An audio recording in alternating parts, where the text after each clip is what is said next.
Hello everyone, my name is Anurag Shrivastava and on the behalf of Leela Education Center, I bring a revision class for economic awareness. आज इस class में हम लोग economic awareness की एक brief revision करेंगे और एक समझेंगे पैटर्न को, जैसे कि हमने कंप्यूटर की क्लास में समझा था किस तरह का पैटर्न पे पेपर आता है। इस चीज को आज यहाँ पे भी हम समझेंगे, बट यहाँ पे हम क्वेश्चन पेपर सॉल्व नहीं करेंगे। रीजन भी, आज से 6 साल 4 साल या आज से 1 साल पहले का भी इकोनॉमिक अवेयरनेस या करंट अफेयर जिसमें आप लोग को कंफ्यूजन रहती है, वो पेपर लगा के क्या मिलेगा? कोई फायदा बिल्कुल नहीं। मगर उन क्वेश्चंस को हम लोग एक बार जरूर देखेंगे ताकि एक पैटर्न का आइडिया हमें मिल जाए, किस तरह का पैटर्न पे पेपर आ रहा है और क्या हमसे पूछा जाएगा, क्या हम सही चीज पढ़ भी रहे हैं कि नहीं पढ़ रहे हैं, क्या करंट अफेयर के नाम पे हम कुछ भी तो नहीं पढ़ ले रहे हैं। इस चीज को भी पहले एक बार हम समझेंगे। As in the previous class, in the previous revision class of computer, I have stated that कि एग्जाम के लिए पढ़ने से पहले एग्जाम को पढ़ो, ये बहुत ज्यादा जरूरी है। तो आपको यहाँ पहले समझना पड़ेगा कि आपके एग्जाम में क्या मांगा है और क्या जरूरी है। ठीक, तो पहले हम उन चीजों को एक बार देखेंगे, बहुत ब्रीफ में देखेंगे। It will be a very brief session और उसके बाद कुछ मेरे हिसाब से इंपॉर्टेंट है इस साल, उन चीजों को हम लोग फटाफट देखेंगे। ठीक है, कुछ चीजों के लिए ऐसा भी एक टॉपिक आएंगे जिनको मैं यहाँ पे क्लास में एग्जैक्टली पढ़ाऊंगा नहीं। I will refer to a link और द प्लेस जहाँ से आपको वो चीजें मिल जाए। नहीं मिल पाएंगी, we will provide you a PDF. ठीक है, तो आज हम लोग बेसिकली अपने नोट्स को फॉलो करेंगे। आज हम लोग क्वेश्चन पेपर को फॉलो करते हुए नोट्स के लिए वेबसाइट पे जाने को मैं नहीं कहूँगा। ये भी एक बड़ी कंप्लेन मिली मेरे को प्रीवियस क्लास में कि सर अगर हर चीज नोट्स में ही है तो नोट्स से ही क्यों नहीं पढ़ा देते। तो आज हम लोग नोट्स से ही पढ़ेंगे, पर एक बार क्वेश्चन पेपर को रेफर कर लेते हैं ब्रीफ में। ठीक है, तो आप सबने अगर पेपर को अच्छे से देखा होगा तो पेपर का एक बड़ा फिक्स पैटर्न रहा है प्रीवियस कुछ ईयर्स में।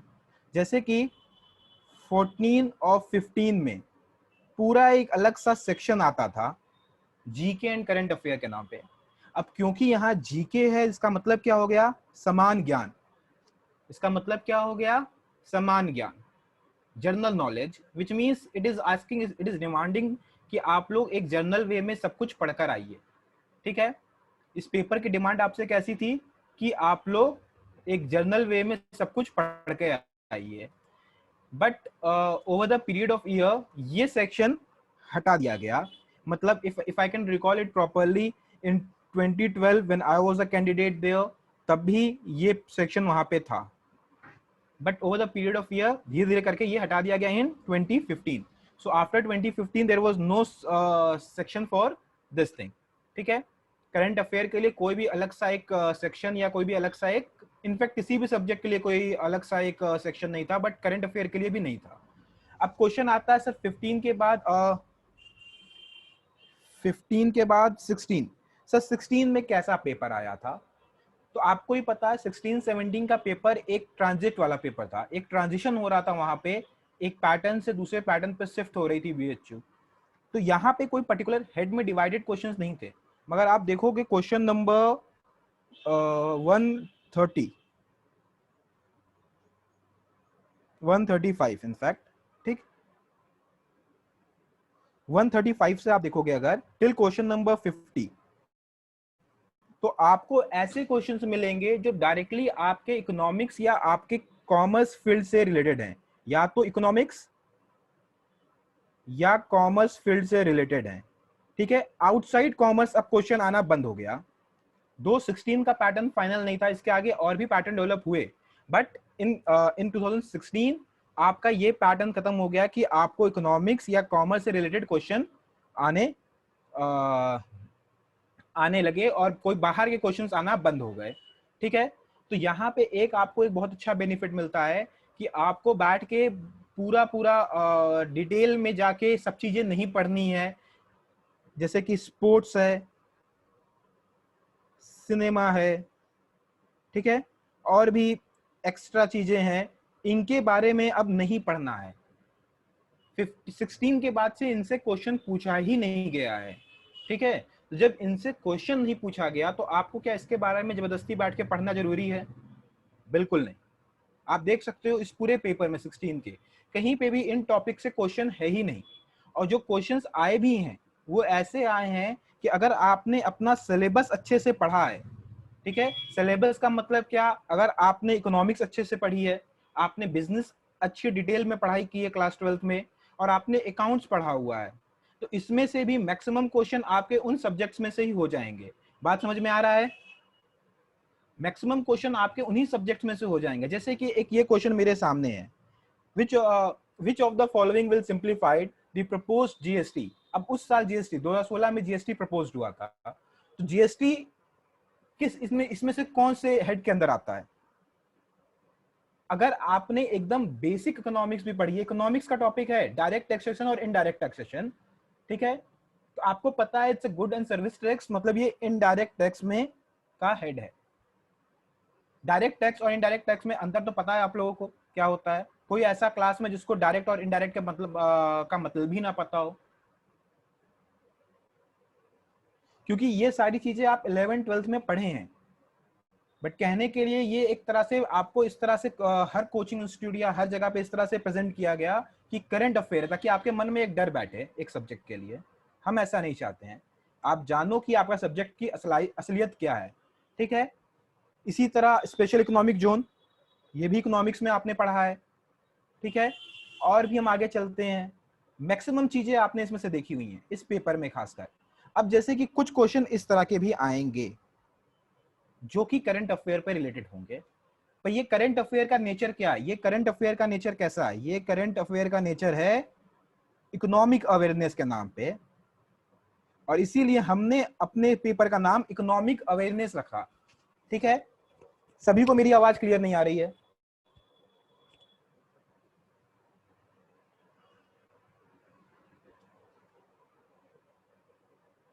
चलो, आई थिंक सभी को क्लियर है। एक दो जगह प्रॉब्लम होगी, there might be some connectivity issue, तो इसको अपने एंड पे एक बार आप रिस्टार्ट करके देखो, शायद अच्छी आने लगे। खैर, तो यहाँ पे आपको ये बात समझनी पड़ेगी, करंट अफेयर का मतलब ये नहीं है कि बैठ के आप स्पोर्ट्स पढ़ रहे हैं, बैठ के आप आर्ट्स के बारे में जान रहे हैं, बैठ के आप हिस्ट्री पढ़ रहे हैं, नहीं, जरूरत भी नहीं है उसकी। अब इकोनॉमिक अवेयरनेस आपको होनी चाहिए, ठीक है। एक चीज और बड़ी क्लियर दिखती है इन पेपर्स में, खासकर 16, 17, 18, 19, हमारे पेपर को आप हल्का हल्का आपको दिखाएंगे 2-2 मिनट के लिए। एक चीज बड़ी क्लियर दिखती है उसमें से कि उस साल के करंट अचीवमेंट्स पे क्वेश्चंस ज्यादा हैं, फेलियर्स पे या इकोनॉमिक फेलियर्स पे क्वेश्चन कम है। बात समझ में आ रही है?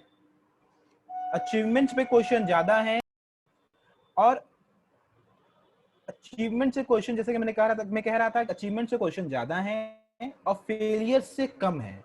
जैसे कि अभी आपने कल एक न्यूज सुनी होगी, हमारी जीडीपी -23.9 तक चली गई।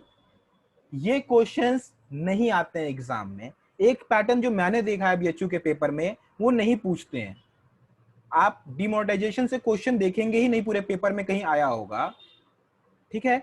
तो ये चीज एक मेरा पर्सनल एक्सपीरियंस है, तो इससे भी आपका सिलेबस एक रिफाइंड हो जाता है कि हाँ चलो ठीक है, जो इकोनॉमिक फेलियर है उसे हमने सिर्फ हेडलाइन देख लिया, काफी, हमें उसके बारे में पढ़ना नहीं है। क्लियर है कि नहीं? यहाँ पे डेट्स भी इसी पेपर में ज्यादा पूछी गई हैं, अदरवाइज डेट्स के लिए भी आप ज्यादा परेशान नहीं होंगे। एक क्वेश्चन जो हर साल लगभग आया है वो है टैक्स स्लैब पे, ठीक है। मेरे को नहीं पता इस पेपर में कहीं है कि नहीं, 16 में। मेरे को पता है, मतलब ऐसा नहीं सोचेगा सर ने सर हवाएं बोल रहे हैं, मेरे को पता है कहीं ना कहीं दिया हुआ है पेपर में। बट टैक्स स्लैब पे, ठीक है, इस पे क्वेश्चन हर साल आए हैं लगभग, शायद लास्ट ईयर नहीं आए थे, बाकी हर साल आए हैं। तो एक बार इसको भी हम समझेंगे। बट इस साल का टैक्स रिजीम जो आया है वो बहुत कॉम्प्लिकेटेड है। हमने अपने नोट्स में इसको मेंशन किया है, उस नोट्स में अभी हम लोग आज ही देखेंगे, ठीक है। हमें किसी को शिकायत नहीं चाहिए कि सर नोट्स से ही तब पढ़ा दिए, सब कुछ नोट्स में है, तो आज हम नोट्स से ही पढ़ेंगे, ठीक है। इसके बाद 2017 के पेपर में आते हैं, जिसका बहुत टफ था आपका कंप्यूटर सेक्शन। और इसमें मजे की बात क्या है, टोटल 15 क्वेश्चंस इसमें भी दिए गए, टोटल 15 क्वेश्चंस इसमें भी दिए गए। And it was kind of surprising for me कि आपने 15 कंप्यूटर्स के क्वेश्चन टफ दे दिए और उसके बाद 15 आपने इकोनॉमिक अवेयरनेस कर दिया। तो आप क्या चाह रहे थे उस साल बच्चों से? क्या जान लेना चाह रहे थे? खैर छोड़िए, वो 2017 का एक पेपर बार बार हम कह रहे हैं बड़ा एक्सेप्शनल पेपर है वो, ये करंट अफेयर्स बहुत इजी हैं, ये इकोनॉमिक अवेयरनेस बहुत ज्यादा इजी है। जैसे कि according to the Forbes list of billionaire 2017 the richest Indian billionaire वो इज। अब 2017 में रिचेस्ट इंडियन बिलियनियर कौन था? बच्चे बच्चे को पता है इसके बारे में आंसर, और वही 2017 में आंसर था, वही आंसर 2020 में भी है। मजे की बात यह है कि जो आंसर 2017 में था वही आंसर 2020 में भी है। बताइए कौन है richest Indian billionaire? Mukesh Ambani. तो ये इस तरह के क्वेश्चंस थे जो एक एक 2017-16 में शायद जियो आ गया था, जियो के लिए 16 में ही लोग लाइन लगाते थे, 17 में वो रिसर्च हो गए थे। और एक क्वेश्चन आपका, अब देखो जैसे ये क्वेश्चन है, when was the first industrial policy? ठीक है, question number 3, when was the first industrial policy? क्या ये करंट अफेयर का क्वेश्चन है? ये सिर्फ अवेयरनेस का क्वेश्चन है, आपको पता होना चाहिए कि आपके फील्ड की पहली इंडस्ट्रियल पॉलिसी कब आई थी। ये सिर्फ अवेयरनेस का क्वेश्चन है। अगेन ये क्वेश्चन आपको इकोनॉमिक्स के बुक में मिल जाएगा, जब आप इंडियन इकोनॉमिक्स पढ़ते हैं वहां पे ये कहीं ना कहीं दिया हुआ है। ठीक है सर, 12th में हमने नहीं पढ़ा बेटा, अब इसमें कुछ टीचरों ने पढ़ाया, कुछ ने नहीं पढ़ाया, तो इसीलिए तो आप फिर हमारे पास आए। तो इस तरह की चीजों को आपको वहां से भी मिल जाता है, उसके लिए परेशान नहीं होना है।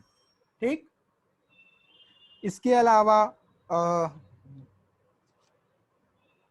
और कोई ऐसा क्वेश्चन मेरे को उसमें दिखा नहीं है जो कि जिसको हम ये कह सके कि ये बहुत टफ या कॉम्प्लिकेटेड पेपर कर देता है। ये बहुत सी स्ट्रेट फॉरवर्ड क्वेश्चन है, जैसे कि WTO किस ईयर में स्टैब्लिश हुआ था? A very simple question, straight forward question है। ठीक है, कोई बता पाएगा? एनीवन? इतने इजी क्वेश्चन में टाइम लोगे? ये सब क्वेश्चन तो इस साल भी आ सकते हैं। 1995। इसी तरह on which date union budget 1718? तो इस साल का कौन सा आएगा? 1920 नहीं सॉरी, इस साल का आएगा 2021। ठीक है, किस डेट को प्रेजेंट हुआ है इस साल भी? इस साल तो इतना बड़ा बजट था कि बोलने वाला खुद बेहोश होने लगा, तो हम लोग तो सुनने वाले थे, कहाँ सुन पाते इतना बड़ा बजट। ठीक है, तो अब देखो इस साल के बजट में एक खास बात है, एक अट्रैक्टिव बात है, इस साल का budget lengthiest budget of the independent India है। ठीक है, इंडिपेंडेंट इंडिया में अब तक का जो सबसे लेंथीएस्ट बजट बना है वो किस साल बना है? वो इस साल बना है। तो ये चीजें की पॉइंट है, छोटी छोटी इंफॉर्मेशन से आपको याद रखनी है। ठीक, क्लियर है? क्लियर है कि नहीं है?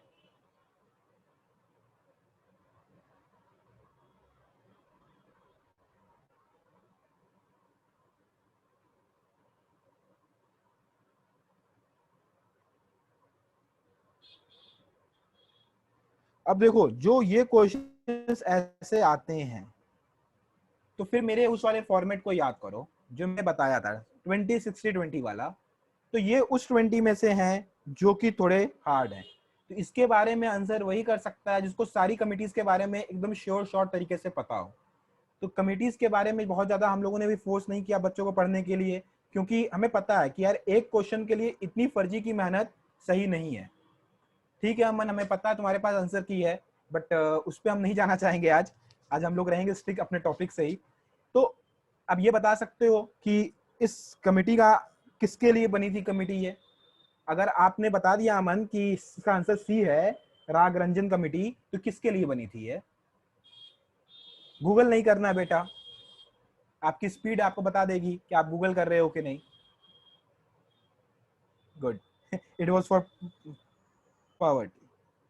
खैर मेरे को भी नहीं पता था, अमन कह रहा है इसलिए हम लोग उसको मान लेते हैं।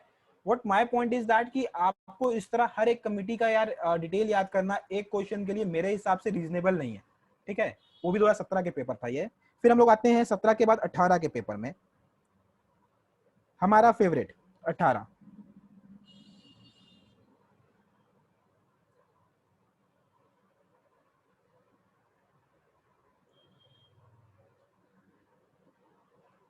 18 में एक बड़ी अच्छी चीज हुई, पूछो क्या? सर क्या ऐसा अच्छा हो गया 18 में? 18 में अच्छा ये हुआ कि हाँ क्या क्या क्या क्या आने लगा, खैर कंप्यूटर और इकोनॉमिक अवेयरनेस का पेपर डिवाइड होने लगा। 6 क्वेश्चन कंप्यूटर से, 9 क्वेश्चन इकोनॉमिक अवेयरनेस से आए, और यही सेम पैटर्न आया है 2019 में भी।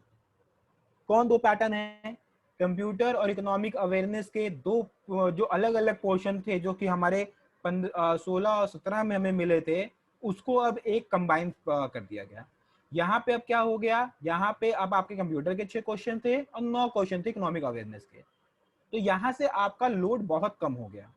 और यहाँ से आप क्वेश्चन भी देख सकते हो 18-19 में, यहाँ पे क्वेश्चंस कितने स्ट्रेट फॉरवर्ड और इजी इजी आए हैं। इसमें से कोई भी ऐसा क्वेश्चन नहीं है जो बहुत कॉम्प्लिकेटेड या टफ हो, ठीक है। इसमें से भी क्वेश्चंस ऐसे आए हैं, जैसे कि एक क्वेश्चन ये है, NSC 50। So when I was teaching financial management, मैंने इस क्वेश्चन को किया था वहां,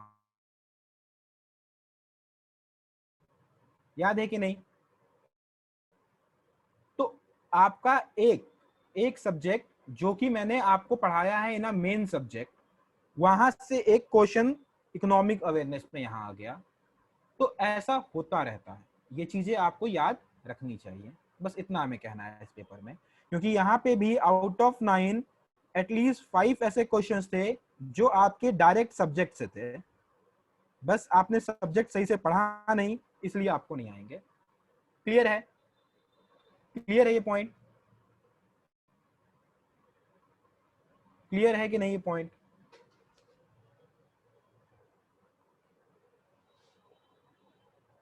देखो, एक reserve bank of India, not control by reserve bank of India, किसी बच्चे को भी दे दोगे तो बता देगा कि सस्यता जो वो कंट्रोल नहीं करती है।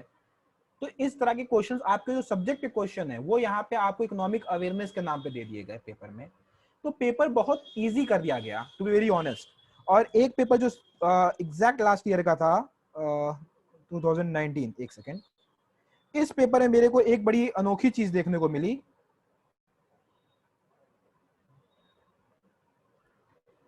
Just let me go to that page. हम हर एक क्वेश्चन को देखते चलते हैं जो इंपॉर्टेंट मेरे को लगता है। ओके ओके,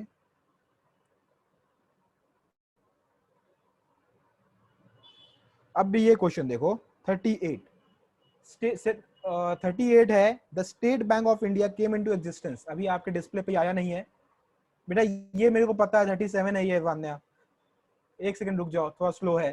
खैर, 38 आ गया आप लोगों के सामने, state bank of India came into existence in the year. अब ये क्वेश्चन इतना ज्यादा हलवा है, इतना ज्यादा हलवा है कि हर एक बच्चे को आना चाहिए। और कहने के लिए कहाँ का हिस्सा है? इकोनॉमिक अवेयरनेस का। क्या होना चाहिए इसको इकोनॉमिक अवेयरनेस का हिस्सा?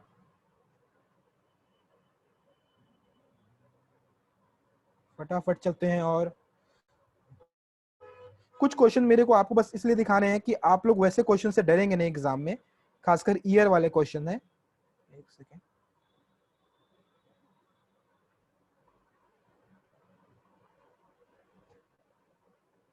जितनी तेजी से हम स्क्रॉल कर रहे हैं उतनी तेजी से आपका डिस्प्ले स्क्रॉल नहीं हो रहा है।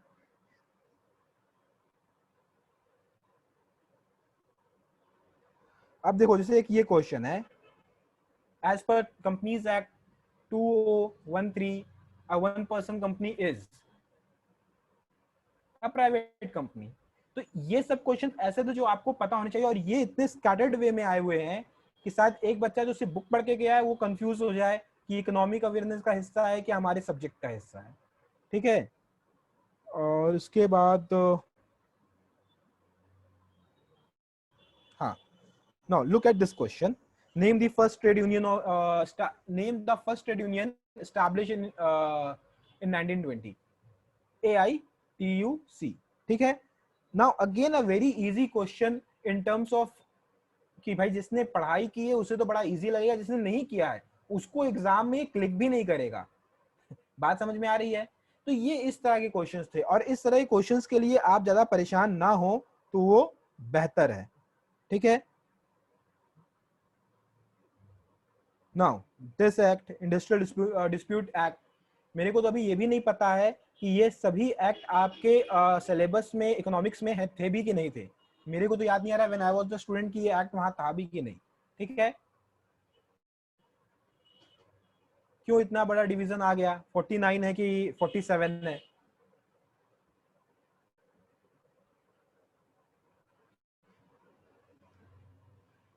फोर्टी नाइन है कि 47 है? So there is a division and किसी ने पूछा ही नहीं।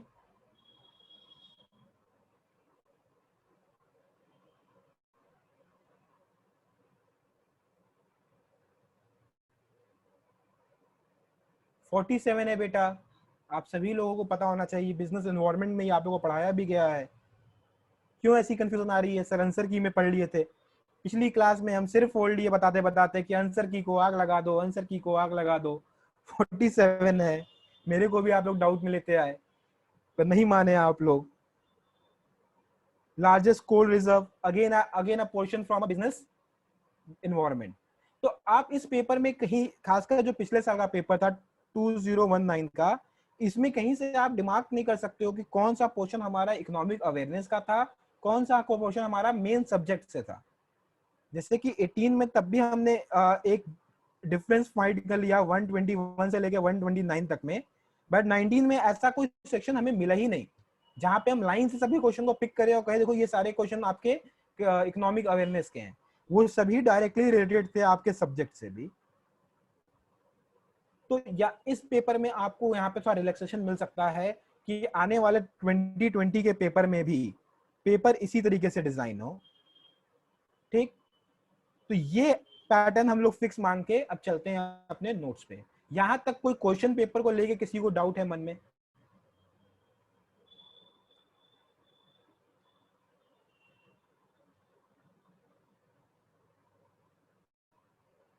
किसी को कोई डाउट? चलो ठीक, अब हम चलते हैं इकोनॉमिक अवेयरनेस के अपने रिवीजन नोट पे। सर रिवीजन में हम क्या क्या करेंगे आज? चार चीजें। पहला, इंटरनेशनल ऑर्गेनाइजेशन के बारे में हम लोग ब्रीफ में, क्योंकि इस सब के बारे में डिटेल में पढ़ाया गया है, ब्रीफ में भी एक बार हम लोग देख लेंगे। तीन चीजें हम देखेंगे और तीन चीजें ही आपको याद भी करनी है। पहला है इसकी स्टैब्लिशमेंट डेट। ठीक है, स्टैब्लिशमेंट डेट। दूसरा है प्लेस, इसकी रजिस्टर्ड प्लेस या हेडक्वार्टर कहां पे है। और तीसरा है ऑब्जेक्टिव। एक चीज हमेशा याद रखना, ऑर्गेनाइजेशन वही, इंटरनेशनल ऑर्गेनाइजेशन वही याद करना है। ठीक है, इंटरनेशनल ऑर्गेनाइजेशन वही याद करना है जो कि, मेरे को एक सामने क्वेश्चन दिख गया जिसका आंसर हम करने ही जा रहे थे बट वो पहले आ गया। खैर, जो कि डायरेक्टली इंडिया से रिलेटेड हो। ठीक, मतलब इंडिया इज द मेंबर और the party in that international organisation. उन्हीं इंटरनेशनल ऑर्गेनाइजेशन को हम लोग देखेंगे। इसके अलावा दूसरी चीज जो है वो हमें देखनी है, वो इकोनॉमिक नेचर का, फाइनेंशियल नेचर का ऑर्गेनाइजेशन हो। सर क्या यूनाइटेड नेशन के बारे में हमें पढ़ना है? जरूरत भी नहीं है, जरूरत भी नहीं है यूनाइटेड नेशन के बारे में पढ़ने की। समझ में आ रहा है? समझ में आ रहा है कि नहीं आ रहा है आप लोगों को? दो चीजें हम देखेंगे, एक तो इंडिया उसमें मेंबर हो। अब जैसे कि अफ्रीकन डेवलपमेंट बैंक है, क्या उसको पढ़ने की, उसके बारे में पढ़ने की कोई जरूरत है? अनलेस एंड अनटिल उसका इंडिया का कोई डायरेक्ट रिलेशन नहीं है, जरूरत भी नहीं है पढ़ने की। और तीसरी चीज, जैसे कि इंटरनेशनल कोर्ट ऑफ जस्टिस है। अब इंटरनेशनल कोर्ट ऑफ जस्टिस का क्या इकोनॉमिक से कोई लेना देना है? हो सकता है कोई बड़ा इकोनॉमिक केस हो, कोई इकोनॉमिक रिलेटेड या फाइनेंशियल ट्रांजेक्शन को रिलेटेड लेके कोई केस हो बहुत बड़ा, जो कि इंटरनेशनल कोर्ट ऑफ जस्टिस में गया हो, तब तो वो इंपॉर्टेंट होती है, अदरवाइज उसकी कोई इंपॉर्टेंस हमारे लिए नहीं है। बात क्लियर है? ऑर्गेनाइजेशन हम लोग नहीं देखेंगे क्या उनका कोई रिलेशन रहा है कि नहीं रहा है पिछले 1-2 साल में इकोनॉमिक ट्रांजेक्शन से, बस वो हमारे लिए मायने है। और तीन चीजें ये हमें पढ़नी है उसमें से। ठीक है, उसके ऑब्जेक्टिव क्या है, प्लेस ऑफ एस्टैब्लिशमेंट कहाँ पे है और एस्टैब्लिशमेंट डेट क्या है। तीन चीजें बहुत होंगी। फिर हम इंडियन बैंक्स में आएंगे। दो बैंक्स, सेंट्रल बैंक जो कि आरबीआई है, और उसके अलावा दो तरह के बैंक, एक पब्लिक बैंक है और एक है आपका प्राइवेट बैंक। अब इसके लिए इतनी डिटेल पढ़ने के लिए what I have done is that I have referred to one particular website. जब वहां पहुंचेंगे तो वहां पे हम लोग उसको बता देंगे। And it is better to refer that website because वहां सिर्फ नाम दिया हुआ है, नाम के साथ उसका किससे मर्जर है, कौन ऑनर है और कब स्टैब्लिशमेंट डेट था, उतना दिया हुआ है। ठीक है, तो हम बस उस वेबसाइट को रेफर करेंगे और कुछ भी नहीं करेंगे उसके अलावा। ठीक, इसके बाद इंपॉर्टेंट गवर्नमेंट पॉलिसीज में हम जो भी टैक्सेशन से रिलेटेड या फाइनेंस से रिलेटेड पॉलिसीज आई हैं उनको डिस्कस करेंगे। इसके अलावा again I will refer to a particular website जहां पे आपके सारे डिटेल दिए हुए हैं उस पॉलिसी, सारे पॉलिसी जितने भी योजनाएं आई हुई हैं, चाहे अटल पेंशन योजना हो, चाहे जितनी भी हैं, तो हम लोग उस वेबसाइट को रेफर कर लेंगे। उसमें सभी एक लिस्ट दिया हुआ है, वो लिस्ट देख लेना है बस। और लीडिंग इकोनॉमिक एक्टिविटी में बिकॉज ऑफ कोविड-19 सिचुएशन आप लोग के लिए अच्छा ये हुआ कि इसमें आपको सिर्फ और सिर्फ मर्जर ऑफ बैंक्स देखना है। ठीक है, मर्जर ऑफ बैंक्स देखना है। और इसके अलावा जितने भी आपके करंट में इकोनॉमिक एक्टिविटीज, जैसे कि कुछ बैंक्स पे रिस्ट्रिक्शन लगाए गए विद रिस्पेक्ट टू विड्रॉवल, कौन से वो बैंक थे वो जान लेना है। ठीक है, कितना रिस्ट्रिक्शंस था ये जान लेना है, सिर्फ वो सब चीजें। तो ये वाला जो पोर्शन होगा मर्जर के अलावा, जो दूसरा पोर्शन होगा वो हम आप पे छोड़ते हैं। आप न्यूज लाइए, नहीं समझ में आया मेरे से पूछिए, मैं समझाऊंगा। बट हर एक न्यूज को यहाँ कवर करूँ उसके लिए मैं आज तक या रिपब्लिक टीवी नहीं हूँ। ठीक है, क्लियर है? तो हम लोग स्टार्ट करते हैं आज का नोट से एक सेशन। फटाफट चलेंगे, इसमें हम लोग ज़्यादा टाइम नहीं देंगे। इंटरनेशनल ऑर्गेनाइजेशन में सबसे पहला है वर्ल्ड बैंक। ठीक है, आप सभी को पता है world bank is very important institution.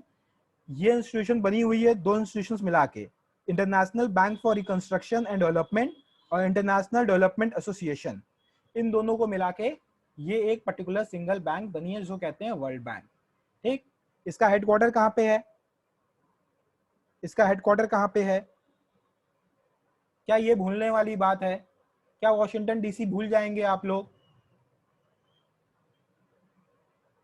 इसकी पेरेंट ऑर्गेनाइजेशन कौन सी है? World bank group. इस ग्रुप में 5 ऑर्गेनाइजेशंस आती हैं। कितनी आती हैं? 5। सर भूल गए, 5 उंगली याद रखना, याद रहेगा। मेंबर कंट्री कितने हैं? आईबीआरडी के मेंबर कंट्री हैं 189 और आईडीए की मेंबर कंट्री है 173।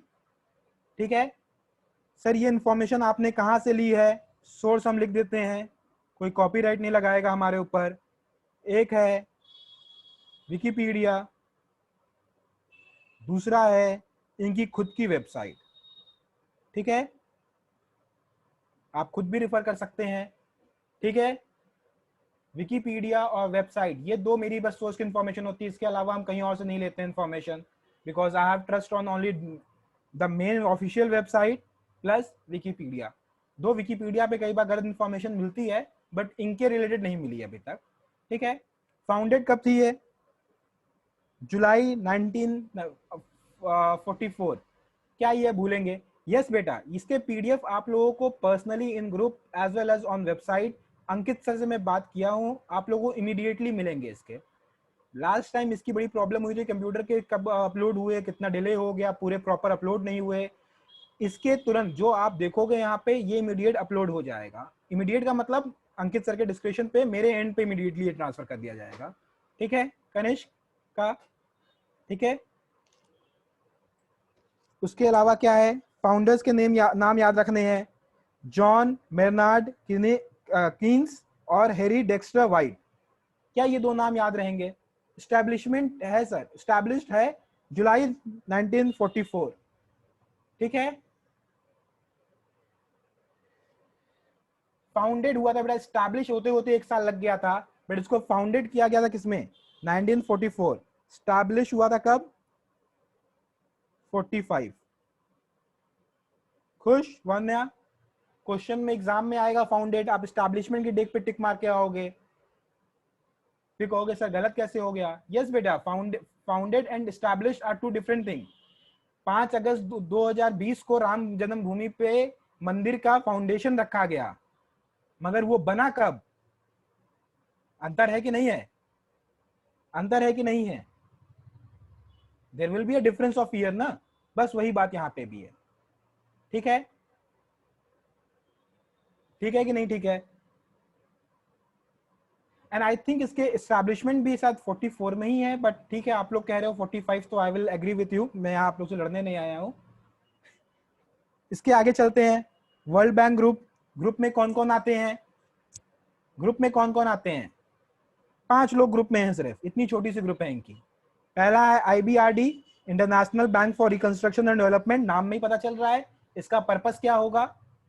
फिर अगला है इंटरनेशनल डेवलपमेंट एसोसिएशन, इनका काम बड़ा सिंपल सा है, इनका काम बस इतना सा है कि जो भी एसोसिएशन, जो भी पुअर कंट्रीज होती हैं, मतलब पुअरेस्ट कंट्रीज, वहां पे ये जाके लोन या फाइनेंशियल असिस्टेंस देते हैं।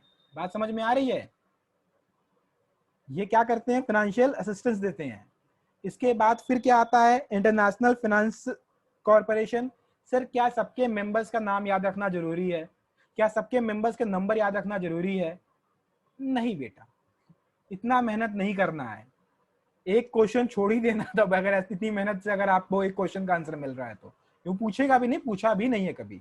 ठीक है, तो हम उस एजम्पशन पे चल रहे हैं।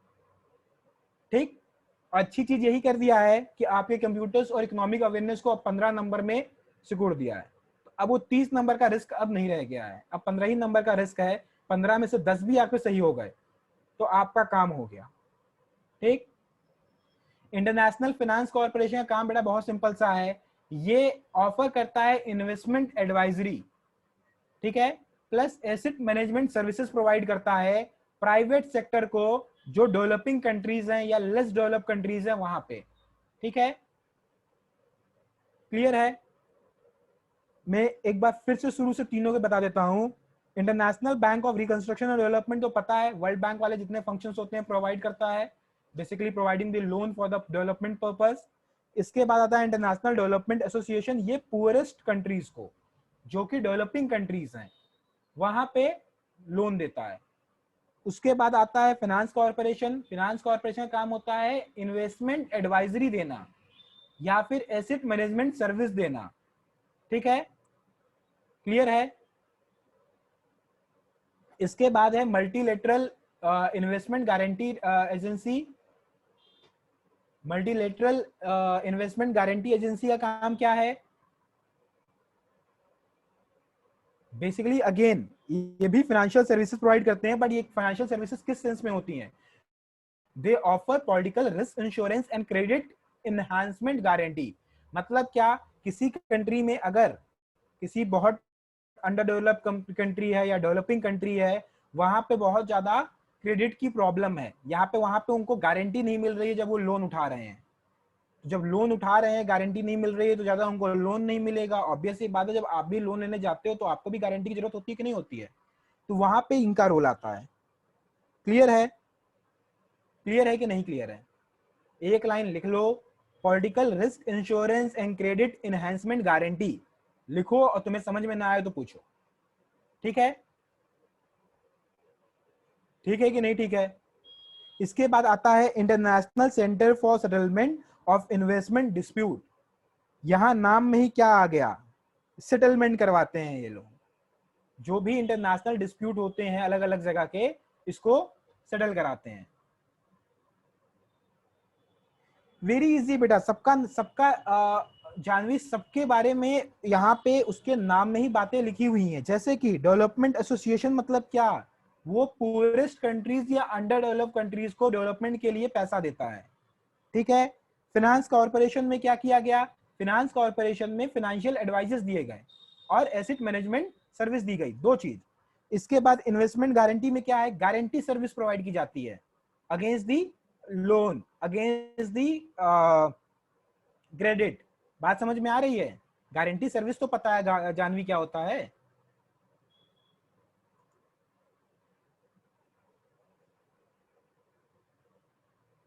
लेनोवो टैब M8, आप इस चीज को लेके परेशान है। डेवलपिंग नेशन बेटा वो होते हैं जो अभी डेवलप नहीं है, वो डेवलपिंग हो रहे हैं। पुअरेस्ट कंट्री अंडर डेवलप में आता है। ठीक है, पुअरेस्ट मतलब they are poorest, they are under develop. ठीक है, तो यहाँ पे जो डेवलपमेंट एसोसिएशन है वो डेवलपिंग और पुअरेस्ट दोनों को लोन देती है। ठीक है, खुश बेटा? ठंडक मिली कलेजे को थोड़ी सी कि नहीं मिली है, बताओ, मिली कि नहीं मिली? खुशी मिली? हाँ अमन, तुम यही सब कर लो, बीएचयू में तो एडमिशन लेने के लिए क्या ही परेशान होना है, ठीक है। IDA provide loan or credit to poorest as well as developing countries. खुश? लेनेवो, ऐसा मेरे लैपटॉप भी लेनेवो का है, तो when I am saying Lenovo तो आई फील लाइक कि लेनेवो से हम पर्सनली बात कर रहे हैं। खैर चलो आगे चलते हैं। यहाँ पे पांचों का नाम फंक्शन समझ में आ गया, सबके नाम में ही उनका फंक्शन लिखा हुआ है, तो आपको उसके लिए परेशान नहीं होना है। क्लियर है? आगे चलते हैं, बड़ा लंबा समय से हम लोग आगे नहीं बढ़ पा रहे हैं, आगे बढ़ते हैं। International bank for reconstruction and development, ये हल्का सा हमने हिस्ट्री इसकी कहीं से चेप दी है, ठीक है, और जो लिखा है वो किसी को दिखेगा भी नहीं, कि एक बार आप रेफर कर लो, ठीक है। नहीं चेप दिए तो चेप दिए, अब इसमें क्या हम छुपाएं किसी से, ठीक है। सोर्स मेरे ख्याल से इसका भी विकिपीडिया ही है। सर स्पेलिंग गलत हो गई, छोड़ो, तुमसे कौन सा विकिपीडिया की स्पेलिंग पूछने वाला है बीएचयू में, ठीक है। क्लियर है? तो यहाँ पे वो इन्फॉर्मेशन दी हुई हैं, आप देख सकते हो। आई डोंट थिंक कि इसको एक बार दोबारा से पढ़ने की जरूरत है। इसके बाद आगे चलते हैं।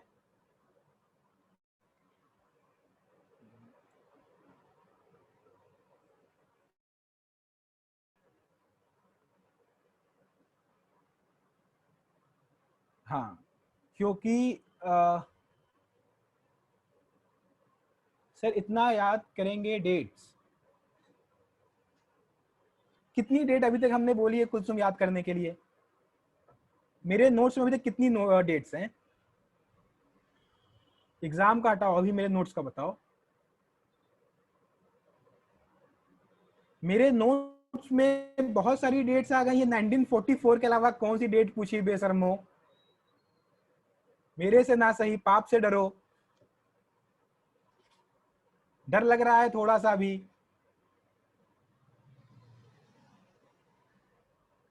खैर छोड़ो, रहने दो।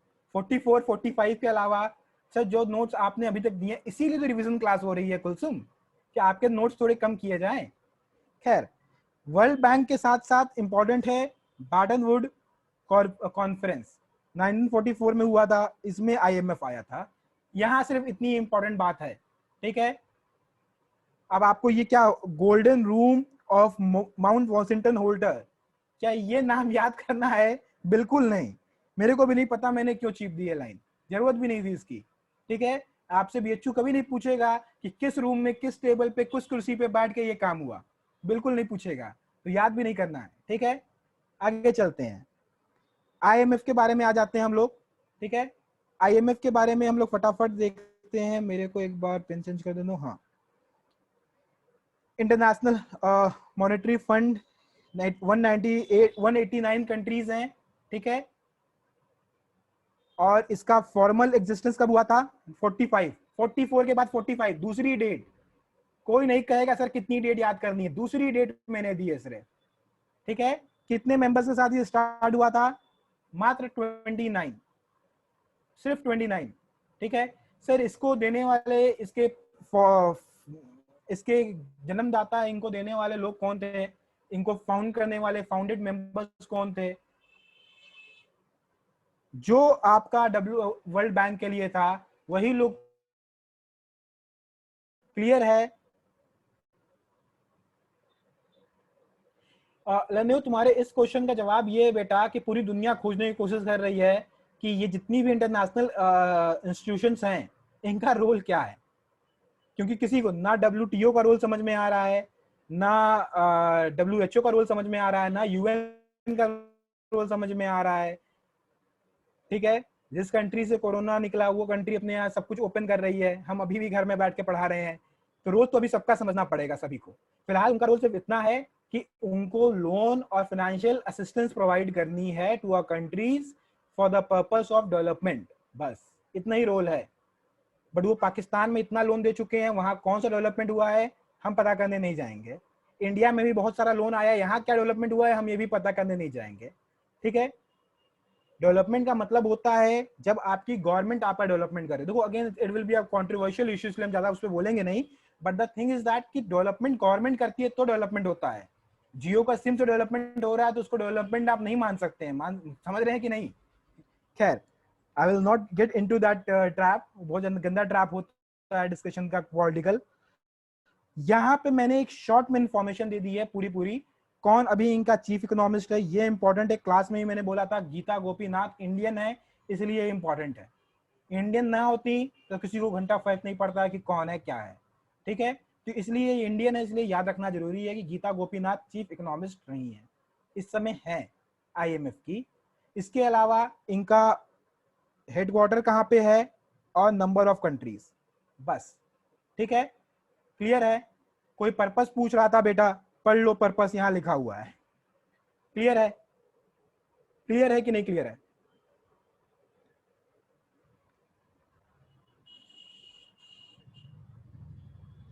ठीक है, आगे चलते हैं। वर्ल्ड ट्रेड ऑर्गेनाइजेशन, तो आप सबको पता है कि ग्लोबल इंटरनेशनल ट्रेड जितने भी होते हैं बिटवीन अ कंट्रीज, उसको उसके लिए रूल्स रेगुलेशंस लॉज कौन फॉर्मुलेट करता है, डब्ल्यूटीओ। और इसीलिए एक डब्ल्यूटीओ एग्रीमेंट है बिटवीन कंट्रीज कि भाई देखो ऐसा है कि आप मेरे यहाँ गुड्स आके बेचो, हम आपके यहाँ बेचेंगे, वो किस तरीके से डीलिंग पूरी होगी, ट्रांजेक्शन पूरे होंगे, ये कौन डिफाइन करता है, डब्ल्यूटीओ एग्रीमेंट के थ्रू होता है वो। जो भी इसके सिग्नेटरीज हैं उनको इसके रूल्स फॉलो करने पड़ते हैं। तो आप दूसरे कंट्रीज के एकाएक मतलब ऐसा नहीं कर सकते कि उनके यहाँ से इंपोर्ट बंद कर दें या कहीं के यहाँ आप एक्सपोर्ट बंद कर दें, ऐसा आप नहीं कर सकते हैं अगर आप इस एग्रीमेंट के सिग्नेटरी हैं। क्लियर है, क्लियर है कि नहीं। हाँ, अगर आपके पर्सनल डिफरेंसेस हैं तो आप डब्ल्यूटीओ में जा सकते हैं और वहां कह सकते हैं कि देखो भैया ये प्रॉब्लम है, इसीलिए हम इस कंट्री के साथ काम नहीं करेंगे, तो वहां पे आप जाके बताएंगे, इन्फॉर्म करेंगे, ठीक है। तो यहाँ पे एक छोटा सा हमने लिखा हुआ लाइन ब्रीफ में समझाने के लिए, डब्ल्यूटीओ क्या है। WTO is a intergovernmental organisation that is concern with the regulation of an international trade between nations. इसमें आपके गुड्स, सर्विसेज और आईपीआर रिलेटेड एक्टिविटीज भी आते हैं। मतलब जैसे कि इंटेलेक्चुअल प्रॉपर्टी राइट, मतलब कि आपके जो कॉपीराइट के काम होते हैं, पेटेंट के काम होते हैं, ज्योग्राफिकल इंडिकेशंस के होते हैं, ट्रेडमार्क होता है, ये सब के बारे में भी रूल्स रेगुलेशन डब्ल्यूटीओ में ही बैठ के बनता है। वरना होता क्या कि यूएस में एक ऐप बनता और उसका क्लोन इंडिया में बन जाता। ऐसा क्यों इंडिया नहीं करती है, क्योंकि इंडिया यूएस के पेटेंट राइट्स को रिस्पेक्ट करती है, कॉपी राइट्स और पेटेंट राइट्स को रिस्पेक्ट करती है because of WTO agreement. Clear है। इसीलिए आप इंडिया में कम से कम क्लोन ऐप पाओगे, जो क्लोन होते हैं डिट्टो क्लोन, ठीक है, वैसे कम मिलते हैं। ट्रिप्स है बेटा, ट्रिप्स किसके अंडर में साइन होता है, ट्रिप्स किसके अंडर में साइन होता है वन्या, कौन उसको रेगुलेट करता है, trade related related to intellectual property. चलो बता दो इसी बात को, तो क्वेश्चन भी दोगे आंसर भी दोगे, ऐसे कैसे चलेगा। खैर, डब्ल्यूटीओ ही इसको देखता है, ठीक है। डब्ल्यूटीओ ही इसको, मतलब जो बड़ी ऑर्गेनाइजेशन है वो डब्ल्यूटीओ है इसके रिलेटेड में। ट्रिप एग्रीमेंट है, बात समझ में आ रही है। जैसे हमने यहाँ पे डब्ल्यूटीओ एग्रीमेंट किया हुआ है, वैसे ट्रिप्स एग्रीमेंट किया हुआ है। ट्रिप्स होता है बेटा ट्रेड रिलेटेड आईपीआर एग्रीमेंट, मतलब इंटेलेक्चुअल प्रॉपर्टी एग्रीमेंट। वो जो कॉपीराइट पेटेंट होते हैं उन्हीं के रिलेटेड में, उन्हीं के रिलेशन में, ठीक है। ट्रिम्स का मतलब तो मेरे को भी नहीं पता बेटा। ट्रिम्स का मतलब क्या होता है, कोई फुल फॉर्म बता दो। ट्रिप तो हमने पढ़ा है, खैर छोड़ो, फुल फॉर्म दिखेगा सामने तो हम बता देंगे। खैर, हेडक्वार्टर कहाँ पे है इसका, जिनेवा, स्विट्जरलैंड। अच्छा, ओके ओके ओके, ट्रिम्स है फॉर द इन्वेस्टमेंट मेजर्स, तो ये इन्वेस्टमेंट से रिलेटेड है, ये आईपीआर से रिलेटेड नहीं है बेटा, ठीक है। जब हम आईपीआर की बात कर रहे हैं तब आपने ट्रिम्स लेते आए हो, तो आई गॉट कंफ्यूज कि आप आईपीआर में कहाँ से ट्रिम्स लेते आए, बताना चाहिए था ना कि इन्वेस्टमेंट का है। खैर यार, ये सब वीडियो यूट्यूब पे जाती है तो थोड़ा सा मतलब मजाक उड़वा दोगे तुम मेरा। खैर, मेंबर्स कितने हैं इसके? मेंबर्स कितने हैं इसके? 164। ठीक, और इसका हेड इस समय कौन है? रॉबर्टो। बस इतना नाम हम बता पाएंगे, आप भी इतना ही नाम जानिए। कब फाउंड हुआ था? 1 जनवरी 1995। और पर्पस क्या है? Reduction of tariff and other trade barriers. ठीक है, जो भी वाणिज्य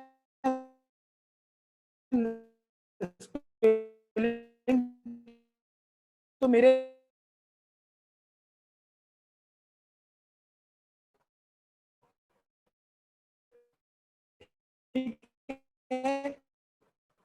खैर,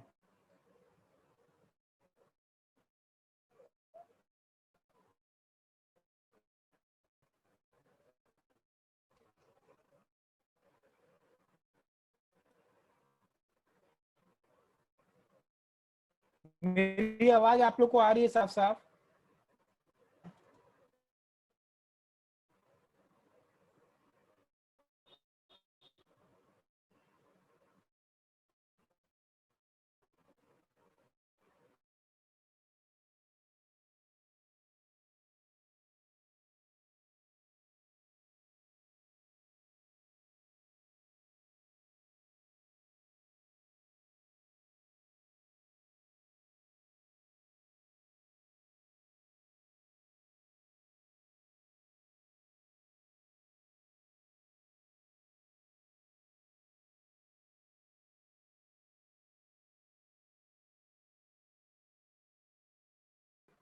आवाज आ रही है? हाँ बेटा, क्योंकि इंटरनेट कनेक्टिविटी का इशू मेरे घर पे अभी कुछ प्रॉब्लम आई है, आती है नहीं, 3 दिन से नहीं आ रही थी, क्लास नहीं ले रहे थे, तो आज आ गई है। अभी आ रही है आवाज सभी को?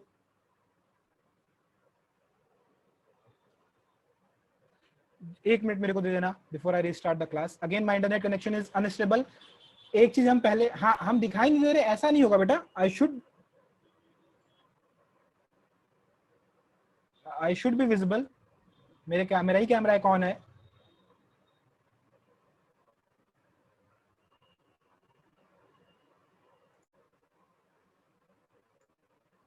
अभी दिखाई दिए किसी को हम?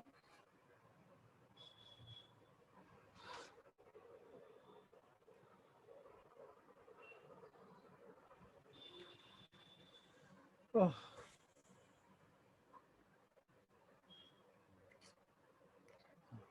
खैर, नहीं पॉज मोड में नहीं है बेटा। I am not in a pause mode, just that की रिकॉर्डिंग इज पॉज। ठीक है, ऐसा मत बोलो यार, मेरा इंटरनेट सही है।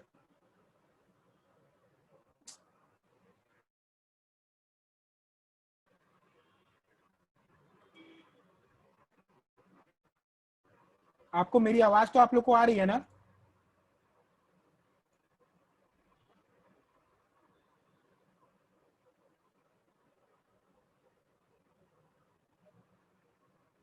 Just give me a minute, I will back. मेरे को बस अपना वाईफाई चेक करने दो। ठीक है, I will take just a minute. अच्छा, इन इन बिटवीन अगर मेरा नेटवर्क चला जाता है, ठीक है, इन बिटवीन मेरा नेटवर्क चला जाता है, और उस नेटवर्क जाने के बाद जो भी अगला बंदा होस्ट बनेगा meeting, I think it will be Akhilesh और Aman. Whenever I will be back, it is your duty to make me the host, अगर आप बन जाते हो तो। ठीक है, it will take just 60 to 70 seconds। I have to check my wifi बेटा, मेरे को एक बार राउटर चेक कर लेने दो, देन आई विल। ठीक है,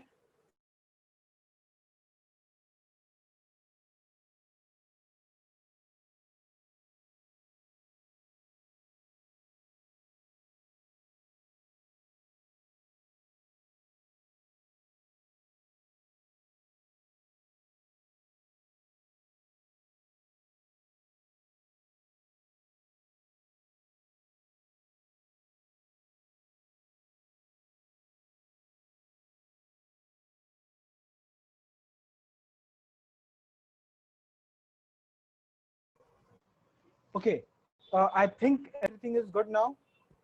आई should be visible to you all. क्या अभी भी वीडियो पॉज हो रही है?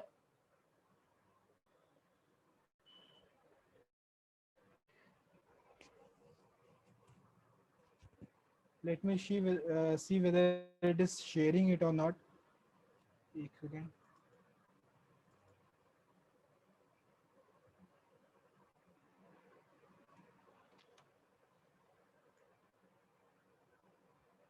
Okay, I think it is good now. Just give me a minute.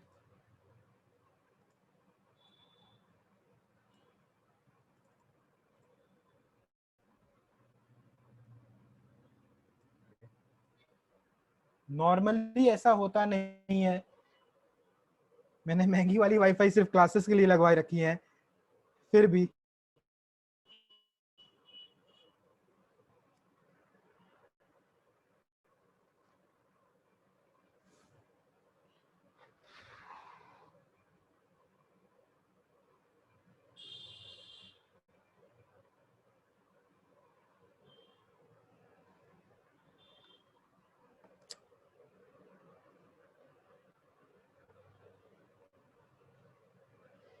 This is the only reason why I don't go live on YouTube, वरना वहां पे बहुत ज्यादा एम्बैरेसिंग सा हो जाएगा situation. So we are starting with the Asian development bank now. ये important दो रीजन से है, and number one reason is that कि ये एशियन है, दैट मीन्स कि India is one of the major stock holder in this bank, ठीक है, अलॉन्ग विथ चाइना. दूसरा रीजन कोई बता सकता है मेरे को, अभी बहुत हाल फिलहाल में एक हफ्ते के अंदर ये हुआ है, कोई दूसरा रीजन बता सकता है कि एशियन डेवलपमेंट बैंक क्यों और इंपॉर्टेंट है हम लोगों के लिए? So recently what happen is that जो हमारे इलेक्शन कमिश्नर थे, ठीक है, he left the job, I think it was Ashok sir, और वो जॉब छोड़े, और वो जॉब छोड़ के कहाँ पे एक तरह से डायरेक्टर कह लो या इसके पार्ट बने, वो है एडीबी, एशियन डेवलपमेंट बैंक, ठीक है. तो एक वन ऑफ द हाईएस्ट या कह सकते हो one of the biggest executive person in our India, ठीक है, जो कि इलेक्शन कमीशन के वो हेड थे, तो वहां से एक आदमी आ गया है, तो इसलिए भी इसकी इंपॉर्टेंस थोड़ी सी ज्यादा है, ठीक है. I think this video will be uploaded on YouTube, तो वहां भी मिल जाएगी बेटा, ठीक है. क्लियर है? ठीक है सर, क्लियर है, हम चलते हैं, हमारा काम हो गया.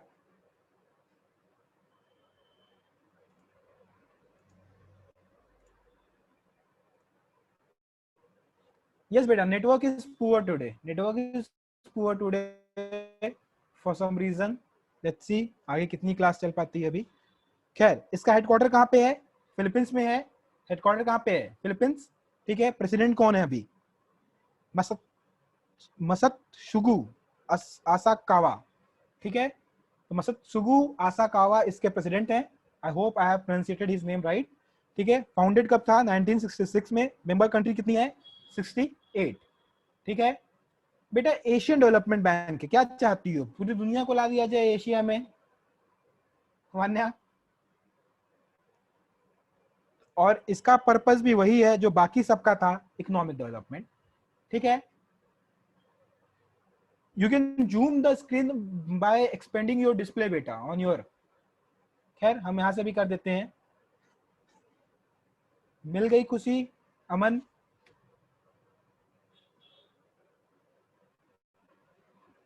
सिक्सटी एट है बेटा, this is the current status on their website, तो 68 ही हम मान के चलेंगे, ठीक है. पिछले नोट में 67 होगा. 3 महीने 4 महीने में बहुत सारी चीजें होती हैं जो अभी उनके वेबसाइट पे नंबर से हम वो पिक किए हैं, ठीक है. The purpose of revision class was this also, ताकि जो पिछले पिछले क्लास से जो अभी में जो अपडेट्स हुए हैं वो भी क्लियर कर दिए जाएं. आगे चलते हैं.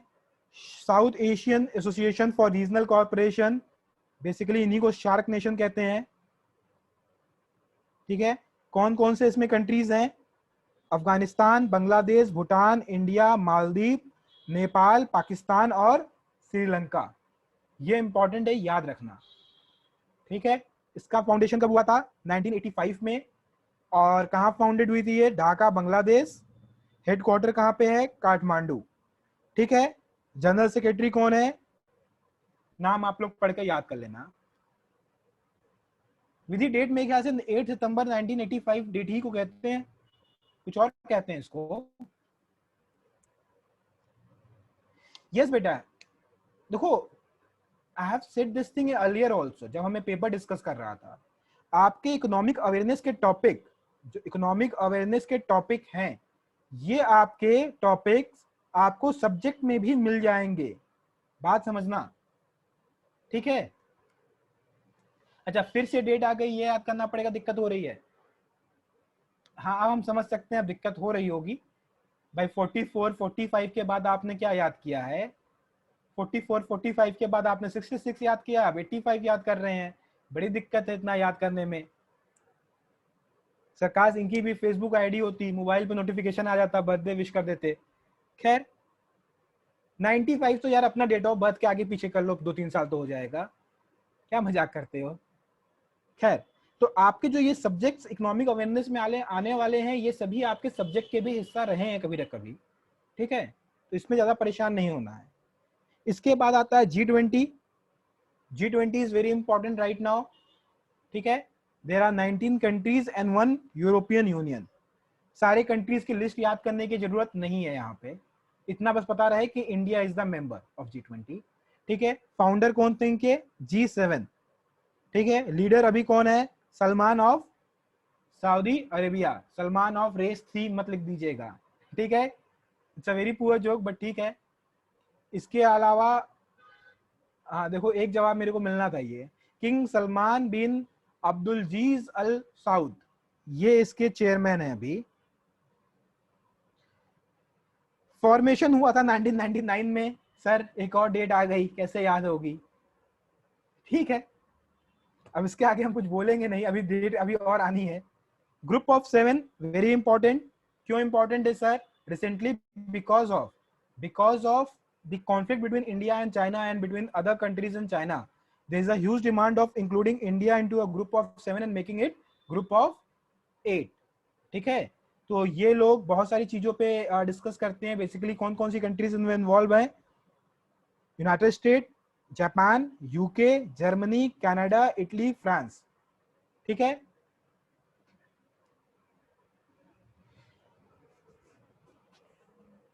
इंडिया ग्रुप G7 का मेंबर नहीं है बेटा,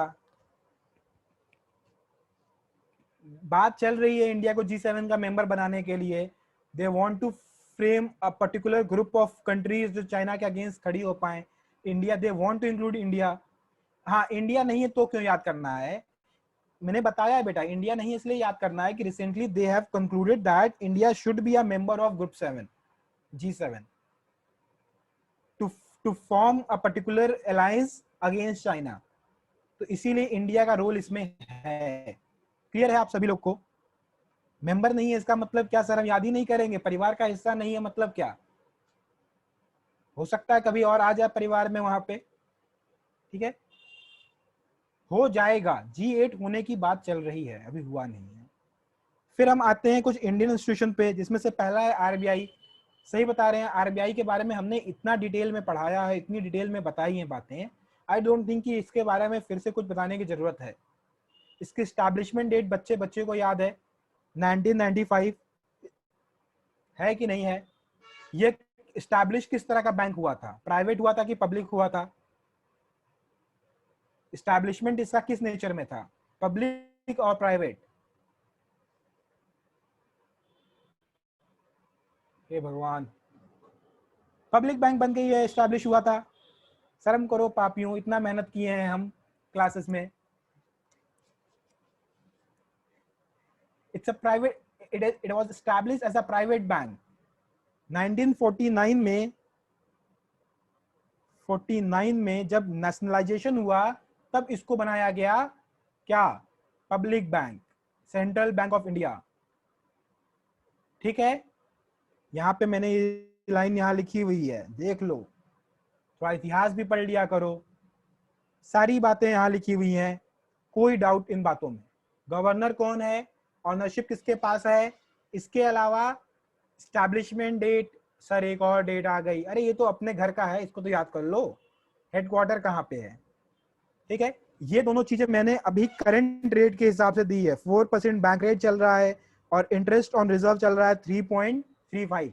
क्या सर रेट्स याद करना जरूरी है, एकदम नहीं, जितनी फ्रिक्वेंट चेंजेस रेट्स में हुई हैं रिसेंट पास्ट में, हम रिकमेंड करेंगे रेट्स के पीछे मत बैठिएगा याद करने के लिए, ठीक है। आई think it is 85 years ago बेटा, 75 65 यस 85, ओके। कनिष्का क्यों मेरे मैथमेटिकल नॉलेज पे डाउट करती हो? I know I was not a teacher of math, still थोड़ा बहुत जानते हैं। एडिशन सब्ट्रैक्शन तो आता है कम से कम, ज्यादा कुछ ना आता हो तो। मे बी मल्टीप्लिकेशन गलती कर दें, डिवीजन ना आता हो। नहीं बेटा ये याद नहीं करना यार, तो हमको मेरी अपनी खुद की नॉलेज और शो ऑफ करना था, इसलिए मैंने यहाँ लिख दिया, ठीक है। क्लियर है? आगे चलते हैं। लिस्ट ऑफ बैंक्स, ये एक विकिपीडिया की मैंने वेल वेरीफाइड वेबसाइट का लिंक दिया है आप लोगों को, and let me refer to it properly. लंबी चौड़ी लिस्ट इसमें प्रोवाइडेड है, ठीक है। एक अच्छा सा यहाँ पे डिवीजन भी किया था, आई थॉट की कॉपी कर दें, फिर बताएंगे नहीं किसी को कहाँ से किए, लगेगा कि हमने बनाया है, but then I thought of doing a right work in a right manner, ठीक है।